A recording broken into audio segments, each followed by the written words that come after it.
When Nintendo announced the price of its new console and game, the message from fans was clear. The Switch 2 costs $450. That's Nintendo's most expensive console release. But the console price isn't the only thing spurring outrage. Nintendo also announced that Mario Kart World would cost $80. That's the most expensive base game Nintendo has ever released. For more than a decade, video game prices were pretty much all the same, $60. That's also how much the last Mario Kart game cost. But Nintendo is making a bet that if it raises prices, fans will pay. And some industry experts say this pricing adjustment is long overdue. Gaming hasn't updated its prices for a long time. In fact, they've only gone down in a sense. We're in business to make money, which is exactly what we're about. So why is an $80 game such a big deal? 70, right? Nope, 80. Damn. 80? And why is Nintendo suddenly so expensive? In 2024, the industry brought in over $180 billion. That's over 6 times as much as the global film industry. But in the early 1980s, gaming was on the brink of collapse. After several years of just explosive growth, suddenly quality assurance goes out the window. Everybody has a Space Invaders, everybody has a Pac-Man style game, and as a result, consumers, they don't know what to buy. It's a very confusing moment. Famously, E.T. comes out and the game is trash. It's just a disaster. And all of a sudden, it's as if the floor gets, like the bottom falls out of the industry. People thought that video games were officially dead. Even the word games became a dirty word. It's a fad, it's a toy, it's a temporary infatuation like a hula hoop or a roller skate. Things were looking grim for the industry until Nintendo entered the scene and single-handedly revived video games. Nintendo enters the US market and everybody thinks they're crazy.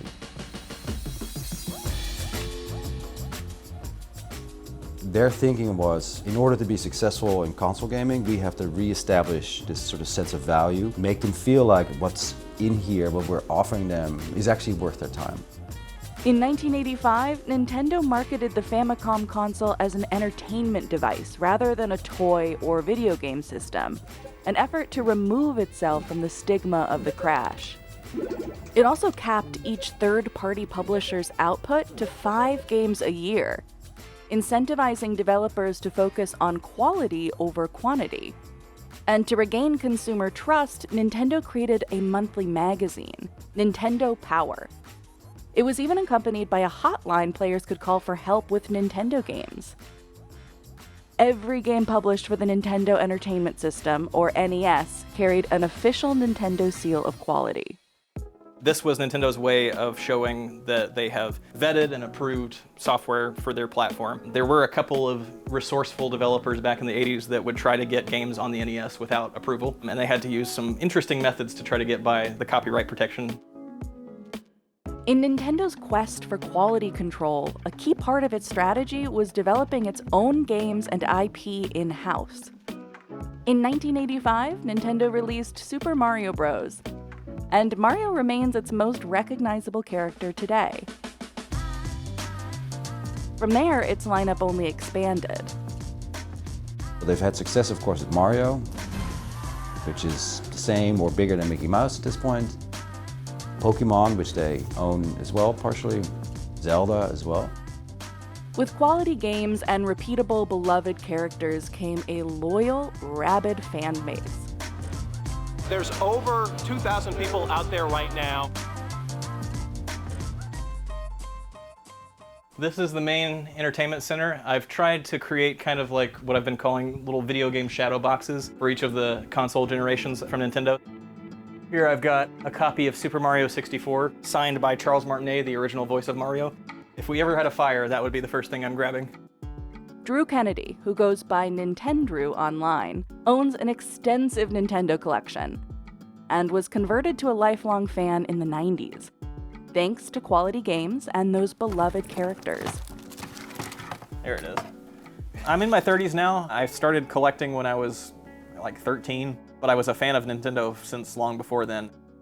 My mom used to work as a babysitter on the side for one of her coworkers. Sometimes I would tag along. The dad of the family that she would babysit for, he had a Nintendo 64 set up in their living room with one game, with Donkey Kong 64. At the time, I was probably 7 or 8 years old, but I absolutely loved it. I would play through the first hour of Donkey Kong 64 every time I would go over there and reset the save file and play it again, and it was just absolutely a core memory for me.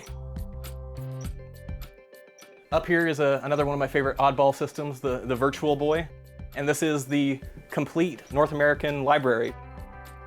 This cartridge alone is worth about $750 today. But Nintendo wasn't the only one in the industry with a character-based strategy. In 1991, Sega made Sonic the Hedgehog the face of the Sega Genesis.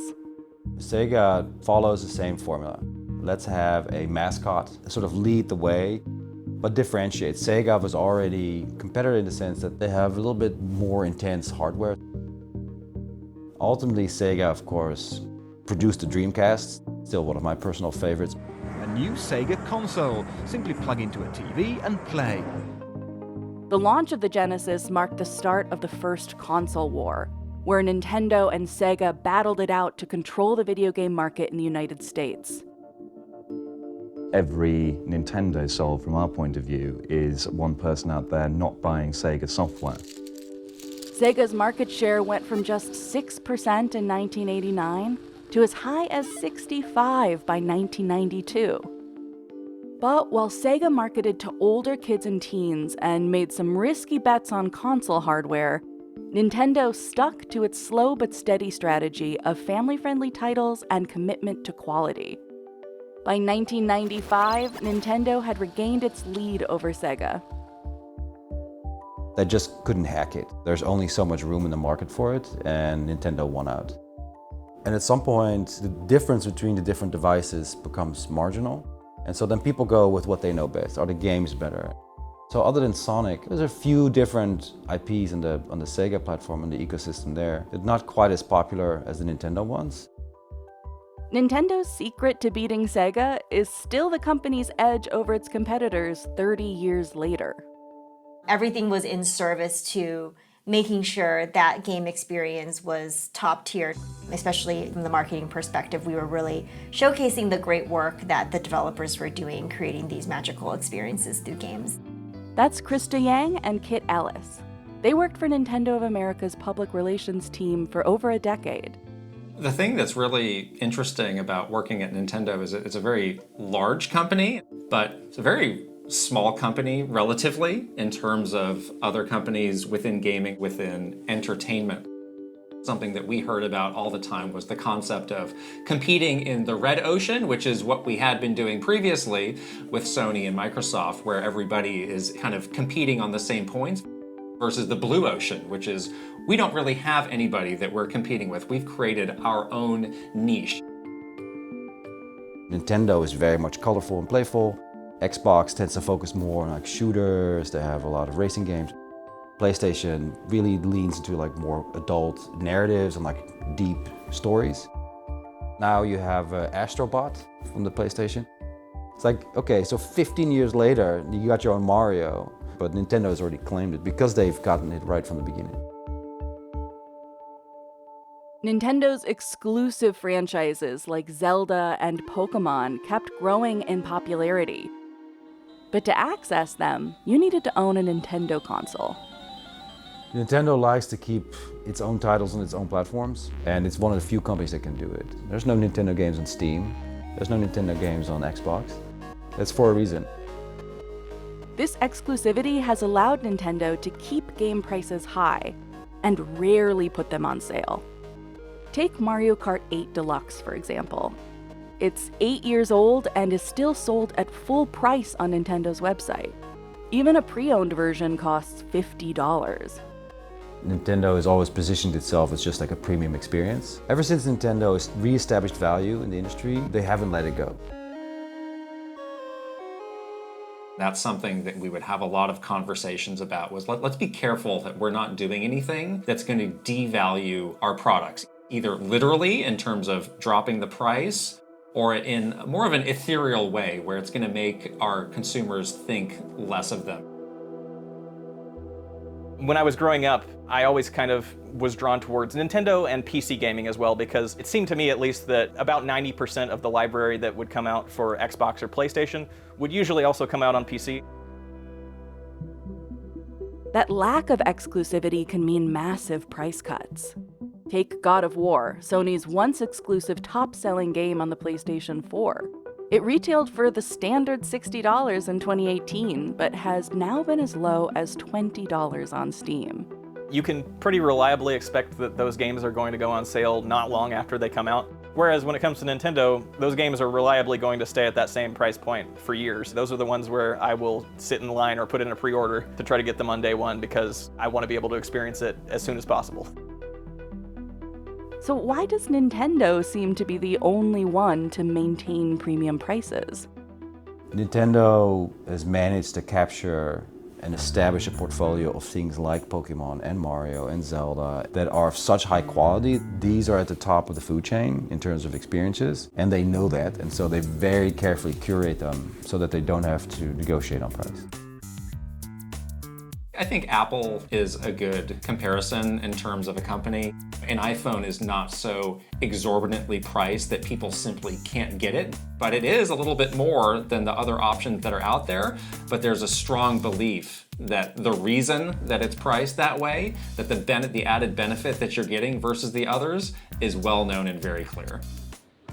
While Mario Kart World is the most expensive base game Nintendo has ever released, the Switch 2 is also Nintendo's most expensive console at $450.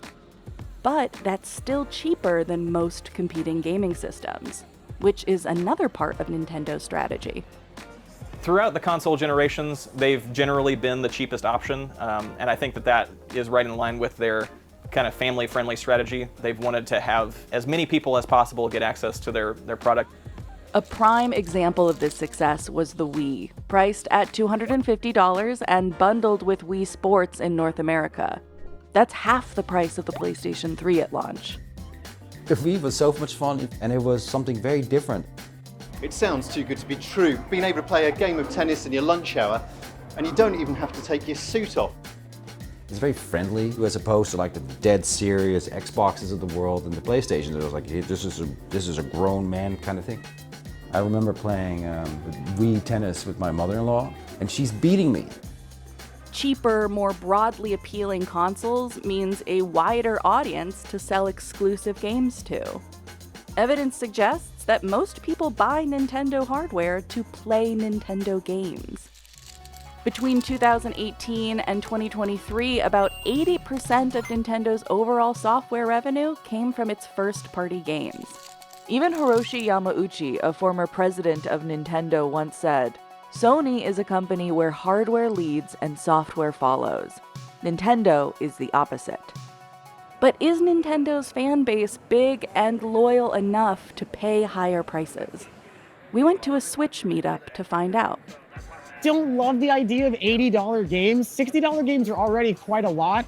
And I don't know if I will get as many $80 games, honestly, because that's just a lot of money in general, especially right now where I think a lot of people are struggling financially.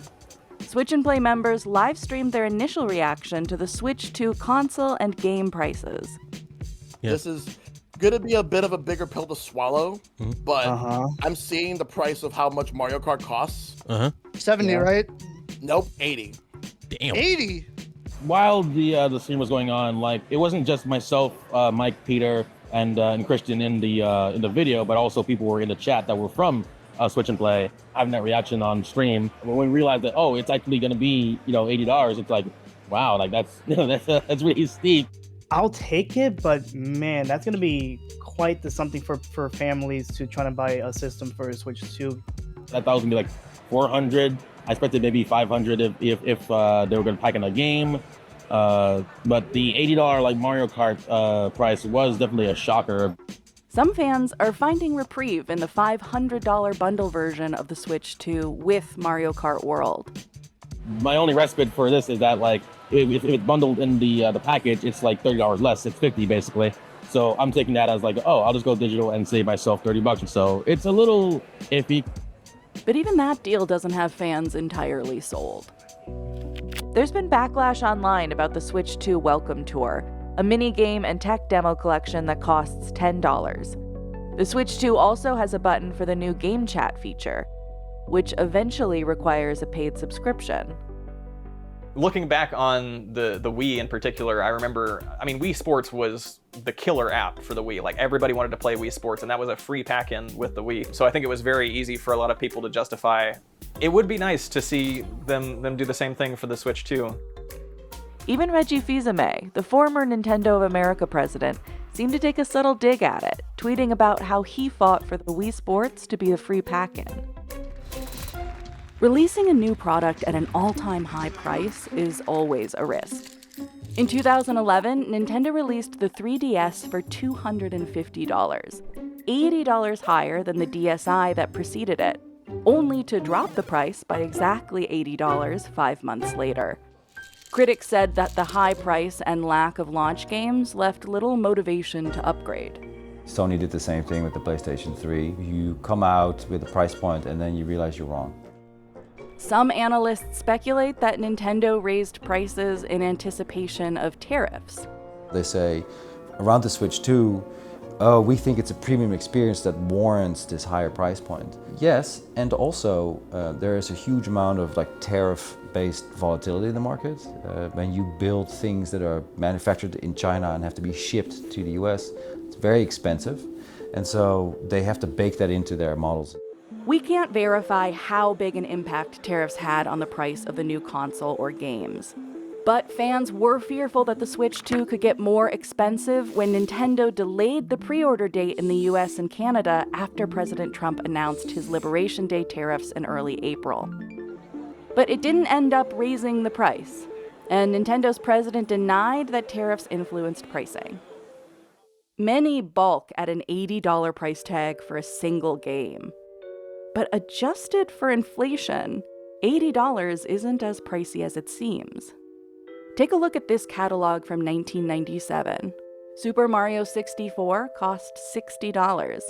That's around $119 today. In 2020, some companies started selling games for $70, the first price adjustment in decades. That'd be around $86 today. Take a look at this chart. It shows the price of Nintendo's top-selling titles since the NES, adjusted for inflation. Games have actually gotten cheaper. Some say $80 games will be the new normal. One former PlayStation executive said Nintendo was pulling the Band-Aid right off for the industry. And Yost says it's long overdue. The cost of game development has gone up. If you compare, say, the cost of a franchise like Call of Duty, a decade ago, a brand new Call of Duty game would cost about $45 million to develop. Today, that's about $700 million.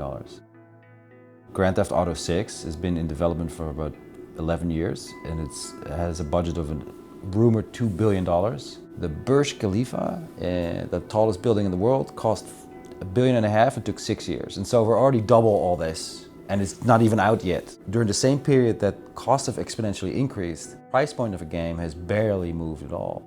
Something's got to give. They have to either sell more copies or they have to increase the price.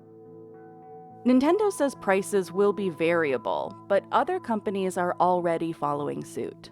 Just 1 month after Nintendo showed off the new Mario Kart, Microsoft announced that some upcoming first-party games would cost $80.